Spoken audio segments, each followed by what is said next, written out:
Paralysis होने से पहले हम उसको कैसे पहचान सकते हैं? अगर हम उसको जल्दी से पहचान लेते हैं तो कोई एक बड़ा नुकसान होने से रोका जा सकता है। तो आज मैं इसी से शुरू कर रहा हूं कि हम अगर किसी को पैरालिसिस होने वाला है तो उसको हमें कैसे पहचानना है। जब कभी किसी को पैरालिसिस होने वाला होता है तो कुछ संकेत देता है, हम अक्सर उनको नजरअंदाज कर देते हैं।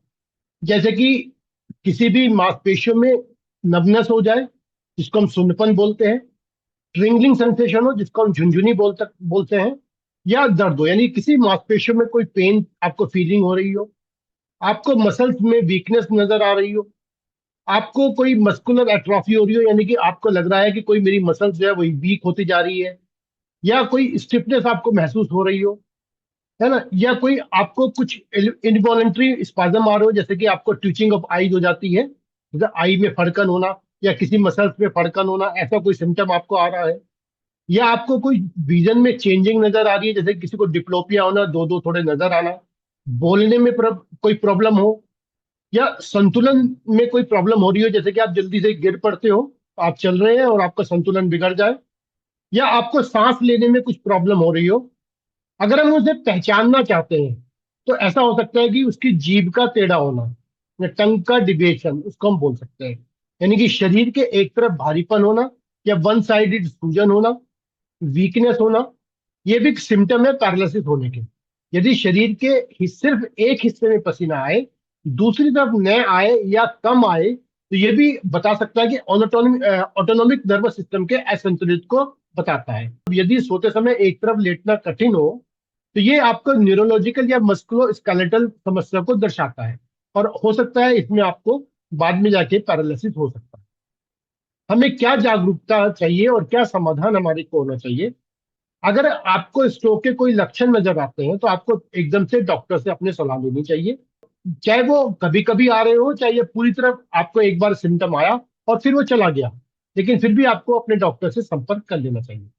हम किसी भी व्यक्ति को कहें, मुस्कुराने के लिए कहें उसे, तो उसका वन साइडेड चेहरा तो ठीक हो रहता है और वन साइडेड चेहरा जो है उसका नीचे की तरफ लटक जाता है, ये एक सिम्टम है।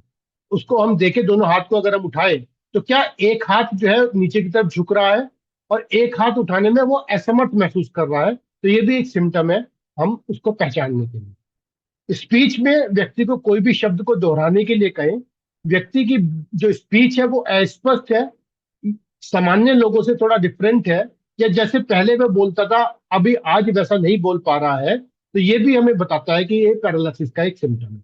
जीभ की जांच करें, अगर वो वन साइडेड ट्विस्ट हो रही हो, समय पर पहचानने से बड़ा नुकसान को हम रोक सकते हैं। अगर हमने पैरालिसिस को पहचान लिया तो हम अपने इस पहचान की वजह से उस पैरालिसिस को होने से रोक सकते हैं। उसका एक टाइम से अगर उसका ट्रीटमेंट हो जाए, चाहे वो ट्रीटमेंट कोई भी हो, मेरे उससे मैं बात नहीं कर रहा हूँ मेडिसिन का हो, चाहे एक्यूपेंचर का ट्रीटमेंट हो या कोई भी ट्रीटमेंट हो, लेकिन समय से पहचान कर हम उसको रोक सकते हैं। पक्षाघात को यानी कि मैं पैरालिसिस को रोक कैसे सकता हूँ? अगर मैं कुछ चीजों पे अपने गौर करूं, जैसे कि पहला एक कारण होता है कि रीढ़ की हड्डी में अगर किसी को चोट लग जाए तो उससे पैरालिसिस होने की संभावना बनी रहती है। तो हमेशा जब भी आप ड्राइव कर रहे हो तो सीट बेल्ट का प्रयोग करें। पीछे जो बच्चे बैठे होते हैं उनको उनपे भी सीट बेल्ट आती है, बूस्टर सीट का प्रयोग करें। तो सीट बेल्ट हमेशा अपने वो लगा के रखें। अगर आप स्विमिंग कर रहे हो तो डाई लगाने से पहले, गोता लगाने से पहले पानी की गहराई की जांच कर लें। अगर वहां पर पानी कम गहराई का है और आपने गोता लगाया तो आपके हेड इंजरी होने के चांसेस हो जाते हैं। नशे में गाड़ी न चलाएं, या कोई ऐसा ड्राइवर जिसके साथ जो नशे में है या अक्षम है, सही तरह से नहीं उसको ड्राइविंग करनी आती है, तो उसके साथ आप ना चलें।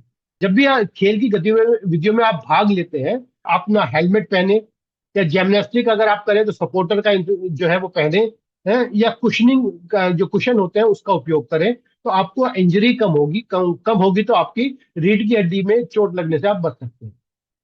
कोई किसी व्यक्ति को अगर इंजरी हुई भी है, जैसे सिर में इंजरी है, गर्दन में इंजरी है, रीढ़ की हड्डी में इंजरी है, तो उसको ज्यादा हिलाए डुलाए ना, अगर ज्यादा हिलाएंगे तो हो सकता है उसको आगे पक्षाघात होने की संभावना बनी रहे। अपना ब्लड प्रेशर और अपने रक्त शर्करा की जांच को नियमित करते रहे। Thank you very much. इसी प्रकार के वीडियो के लिए मेरे को इंस्टाग्राम पे एंड फेसबुक पे फॉलो करें। Thank you very much.